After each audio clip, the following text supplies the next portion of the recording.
بہت سارے لوگ سوال کرتے بھی ہیں اور سمجھنا بھی چاہیے کہ جب جنت کے دروازے کھول دیے جاتے ہیں، جہنم کے دروازے بند کر دیے جاتے ہیں اور شیطانوں کو قیدی بنا دیا جاتا ہے، ان کو قید کر دیا جاتا ہے، تو پھر برائی کیسے ہوتی ہے؟ اصل بات یہ ہے، شیطان دو قسم کے ہیں، شیاطین الانس والجن۔ ابو ذر رضی اللہ تعالی عنہ فرماتے ہیں، میں مسجد میں داخل ہوا، رسول اللہ صلی اللہ علیہ وسلم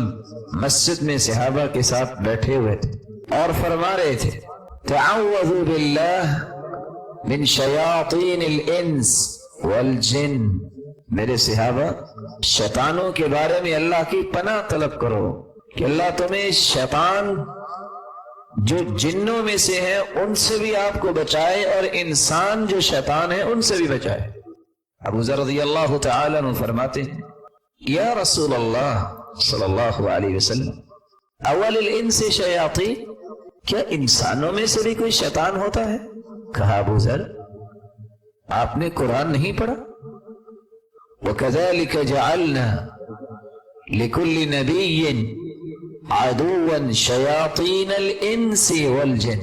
يُوحِي بَعْضُهُمْ إِلَى بَعْضٍ زُخْرُفَ الْقَوْلِ غُرُورًا۔ جتنے بھی انبیاء آئے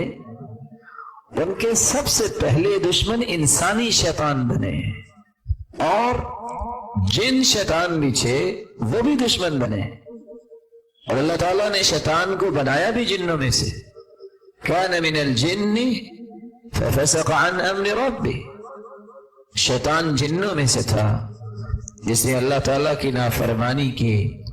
اللہ تعالیٰ کی رحمت سے دھتکارا گیا اور رہتی دنیا تک، قیامت تک اس پر اللہ تعالیٰ کی لعنت برستی رہے گی اور پھٹکار برستی رہے گی۔ تو رمضان المبارک میں جو برائی ہے وہ اس لیے سرزد ہوتی ہے، کچھ شیطان انسانی شکل میں اکساتے ہیں، انگیخت دلاتے ہیں، بھڑکاتے ہیں، راہیں بتاتے ہیں، انسان ان کے پیچھے چلتا ہے، برا دوست بھی شیطان ہوتا ہے۔ بات نہیں، یہ قرآن کا فیصلہ ہے۔ وَيَوْمَ يَعَضُّ الظَّالِمُ عَلَى يَدَيْهِ يَقُولُ يَا لَيْتَنِي اتَّخَذْتُ مَعَ الرَّسُولِ سَبِيلًا يَا وَيْلَتَى لَيْتَنِي لَمْ أَتَّخِذْ فُلَانًا خَلِيلًا لَقَدْ أَضَلَّنِي عَنِ الذِّكْرِ بَعْدَ إِذْ جَاءَنِي وَكَانَ الشَّيْطَانُ لِلْإِنسَانِ خَذُولًا۔ قیامت کو انسان اپنے ہی ہاتھوں کو چبائے گا اور کہے گا، ہائے کاش میں نے اللہ کے رسول کی بات کو مانا ہوتا، میں نے اللہ کے پیغمبر کی باتوں کو تسلیم کیا ہوتا، میں نے فلاں کو دوست نہ بنایا ہوتا جس نے قرآن آ جانے کے بعد، مجھے قرآن پڑھنا آ گیا تھا، میں قرآن پڑھتا بھی تھا، لیکن اس نے لقد اضلنی عن الذکر، اس قرآن سے مجھے گمراہ کیا تو میرے دوست نے کیا۔ وَكَانَ الشَّيْطَانُ لِلْإِنسَانِ خَذُولًا، اور شیطان تو انسان کو ذلیل کرنے والا ہے۔ بات دوست کی ہو رہی تھی، شیطان کہاں سے آ گیا؟ اس آیت کی روشنی میں علماء کیا کہتے ہیں، ہر وہ تعلق، ہر وہ محبت جو انسان کو قرآن سے دور کر دے، وہ تعلق دوست کی شکل میں ہو، وہ تعلق کسی پارٹنر کی شکل میں ہو، وہ شیطانی کردار ہی ادا کرتا ہے جو تمہیں نماز سے دور لے جائے، تمہیں اللہ کی کلام سے دور لے جائے۔ یا اس لیے انسان سے برائی ہوتی ہے، جیسا کہ علماء کہتے ہیں کہ اس شخص نے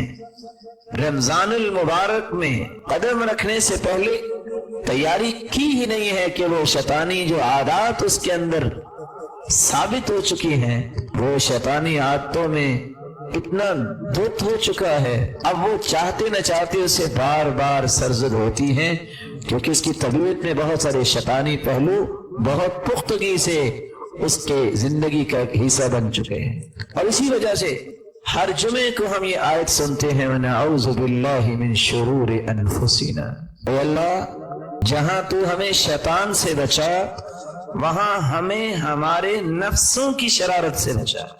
انسان کا نفس بھی ایک کردار ادا کرتا ہے، اس کو برائی کی طرف لے جاتا ہے۔